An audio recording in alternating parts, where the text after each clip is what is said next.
India 100 के बाद आगे बढ़ते हुए इस वक्त बड़ी खबर प्रियंका गांधी के दौरे से जुड़ी हुई है। 2 दिन के असम दौरे पर प्रियंका गांधी पहुंची हैं। प्रियंका ने असम में चुनाव प्रचार की शुरुआत कर दी है। गुवाहाटी के कामाख्या मंदिर भी पहुंची प्रियंका गांधी, पूजा अर्चना भी की और अब तेजपुर में रैली करने का प्रोग्राम प्रियंका गांधी का है। चाय बागान की महिला मजदूरों से भी मिलेंगी प्रियंका गांधी और आम लोगों से मिलकर समस्याएं जानने की कोशिश प्रियंका गांधी के जरिए होगी। अब आज से जब असम में चुनावी रैली, चुनावी अभियान प्रियंका गांधी के जरिए शुरू किया गया है तो कई मायने इसके हो जाते हैं। 2 दिन का यह असम दौरा प्रियंका गांधी का है, जिसमें कामाख्या देवी मंदिर पहुंची, पूजा पाठ किया, आशीर्वाद लिया और अब आम लोगों के बीच में पहुंचेंगी। खासतौर से महिला मजदूरों से मिलकर, जो चाय बागान की महिला मजदूर हैं उनसे मिलकर उनकी समस्याओं को जानने और समझने की कोशिश होगी।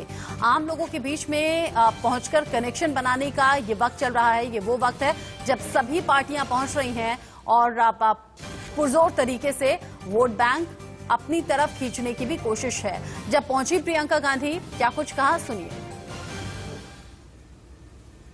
बहुत समय से आना चाह रही हूँ, कुछ सालों से मैं आना चाह रही थी, तो मैं आज बहुत खुश हूँ कि मैं आज यहाँ आ पाई। मेरी ख्वाहिश थी और मैंने माँ का आशीर्वाद मांगा, खास तौर से असम के लोगों के लिए आशीर्वाद मांगा कि खुश रहें, खुशहाल रहे आपका प्रदेश। आशा ये है कि हम अच्छा परफॉर्म करेंगे चुनाव में और हमारे सारे कार्यकर्ता बहुत काम कर रहे हैं, लोगों के बीच जा रहे हैं। और इसी खबर पर ज्यादा अपडेट के साथ विजय शर्मा हमारे संवाददाता जुड़ गए हैं हमारे साथ। विजय, प्रियंका गांधी पहुंची हैं, 2 दिन का ये दौरा, कामाख्या मंदिर में पहुंचकर पूजा पाठ किया है, आशीर्वाद लिया है। आगे का कार्यक्रम क्या कुछ रहने वाला है, कितना खास रहेगा?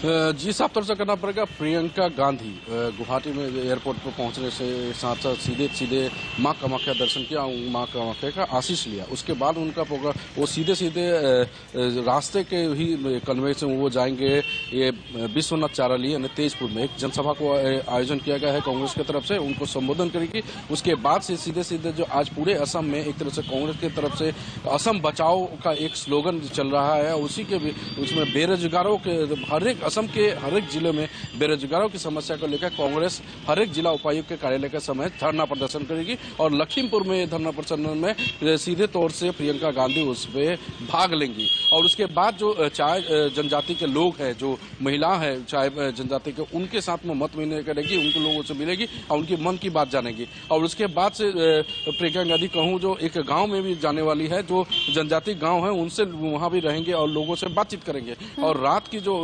आज रात बिताएंगे तेजपुर में ही बिताएंगे। और आज वो रैली जो होगी वो काफी देखने, क्योंकि एक तरह से मैं कहूँ अगर राजनीतिक समीकरण की अगर बात करूँ 2021 में विधानसभा जो चुनाव है असम में विशेष करके काफी चुनौतीपूर्ण होने वाला है। चुनौतीपूर्ण इसलिए वाला है कांग्रेस के साथ में महागठबंधन हुआ है और इसका अनाउंसमेंट 2 दिन पहले भी हो चुका है। और इसके साथ कांग्रेस के साथ है AIDUF और BPF जो है कोकराझार की जो पार्टी है, जो बोडो पीपल्स फ्रंट, उन्होंने एक साझा एक प्रेस कॉन्फ्रेंस करके अपनी बात रखी सामने। जो बीजेपी जो असम में इस बार अब की बार 100 के बाद जो स्लोगन लगाया है उसको कहीं ना कहीं रोक लगाने के लिए एक महागठबंधन किया गया है। और दूसरी तरफ कहूं जो सिटीजनशिप अमेंडमेंट एक्ट, उसका अहम मुद्दा रहेगा कांग्रेस का। इसको और इसी अहम मुद्दे को लेके आम लोगों के पास में कांग्रेस जितने भी जनसभाएं करेंगे वहां तो प्रियंका गांधी भी पहुंचेंगे। और पिछले दिन अगर 14 फरवरी की अगर बात करें तो राहुल गांधी जब शिवसागर में पहुंचे थे तो उन्होंने भी यही नारा लगाया था, सिटीजनशिप अमेंडमेंट एक्ट 2019 को किसी भी तरह से हम नहीं मानेंगे। अगर असम में कांग्रेस से अगर सरकार होती है तो ये पहला उनका मुद्दा रहेगा जो उन पे असम में काम करेंगे। जो सिटीजनशिप अमेंडमेंट एक्ट, अगर उनकी सरकार गठन होती है तो असम में ये लागू जो सरकार करेगी उस का मुद्दा आज भी गूंजेगा। इस तरह की सुखबुगाहट है प्रियंका गांधी का ये दौरा बेहद खास। लेकिन विजय, आपने कहा कि कांग्रेस ने नारा दिया है असम बचाओ, इस नारे के साथ आम आदमी किस तरीके से जुड़ते हुए नजर आ रहे हैं, उनके रिएक्शंस क्या हैं?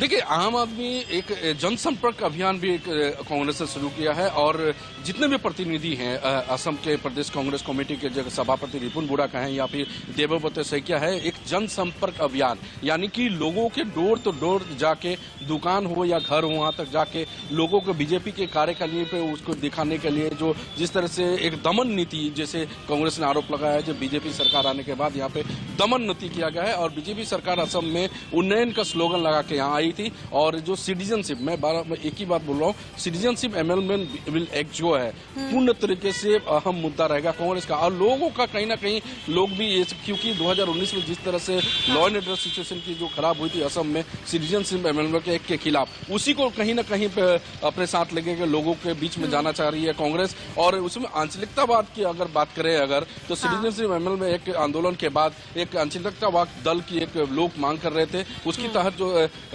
ऑल असम स्टूडेंट यूनियन के जो साधारण संपादक, पूर्व साधारण संपादक लुरिनज्योति गोगोई, उनके नेतृत्व में एक दल बना असम जातीय परिषद। और दूसरी तरफ अखिल गोगोई अभी भी जेल में बंद है और कहीं ना कहीं जहां तक हमें खबर मिली है वो जेल से ही चुनाव लड़ेंगे। और उनका राजनीतिक दल हुआ कृषक मुक्ति संग्राम समिति का राजनीतिक दल गठन हुआ राइजर दल और असम जातीय परिषद दोनों ने कॉम्बाइन कर लिया है, दोनों के साझा कर लिया है और एक साथ लड़ेंगे। तो तीन तरफा लड़ाई हो सकती है असम में। मैं बता दूं, एक आंचलिकतावाद, दूसरी जो महागठबंधन और तीसरी बीजेपी। और बीजेपी को सरे से उखाड़ के फेंकना चाहती है महागठबंधन दल भी कहें या।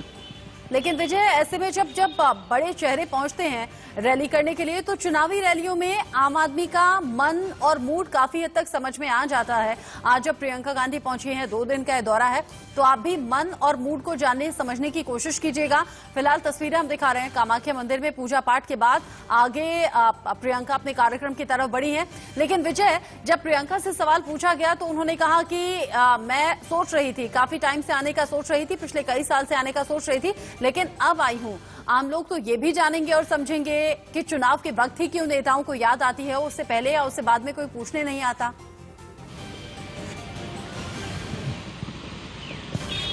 साफ तौर से ये बात कहना पड़ेगा, क्योंकि आम लोगों का लोग जो बड़े बड़े चेहरे हैं, बड़े बड़े राजनीतिक जो है नेता हैं, उनकी याद, आम लोगों की याद, आम साधारण जनता की याद इलेक्शन के समय ही आती है। असम में विधानसभा चुनाव है, इसको लेकर जो प्रियंका गांधी जो स्टेटमेंट दिया है, मैं बहुत वर्षों से मैं असम आना चाहती थी, यहाँ के लोगों से मिलना चाहती थी और वो आज आके मौका मिला है। लेकिन सवाल ये होता है 5 वर्ष तक वो कहाँ थी जब वो बीजेपी शासन जब यहाँ पे, किंतु वहाँ उनका दौरा एक बार भी असम में नहीं हुआ। लेकिन इस तरह से लोग समझ रहे हैं, साधारण लोग भी समझ रहे हैं जो ये राजनीतिक पैतरा है।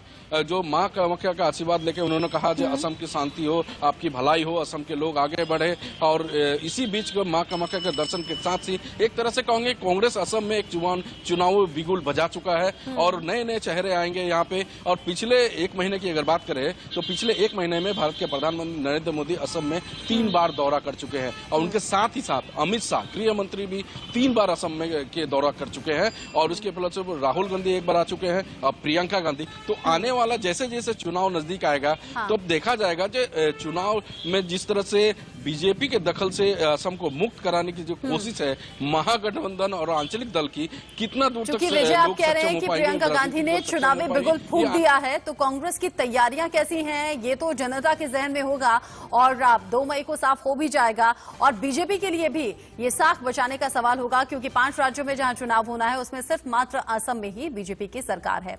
नजर आप बना के रखिएगा विजय, आगे जो भी अपडेट होगा अपने दर्शकों तक पहुंचाएंगे। एक छोटे से ब्रेक के लिए यहां पर रुक रहे हैं, लौटेंगे।